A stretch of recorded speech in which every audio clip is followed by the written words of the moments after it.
పరలోక భవనాన్నే ఈడ్చుకొచ్చి గదిలో మార్చి మళ్ళీ కట్టారో ఏమో మాయజాలము తెలుసు మంత్రగారడి తెలుసు రెంటి కన్న ఇది ఇంకోటేమో నీలాకాశం నేలాకొస్తే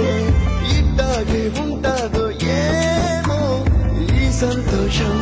దాచాలంటే హృదయాలు ఓ వంద కావాలి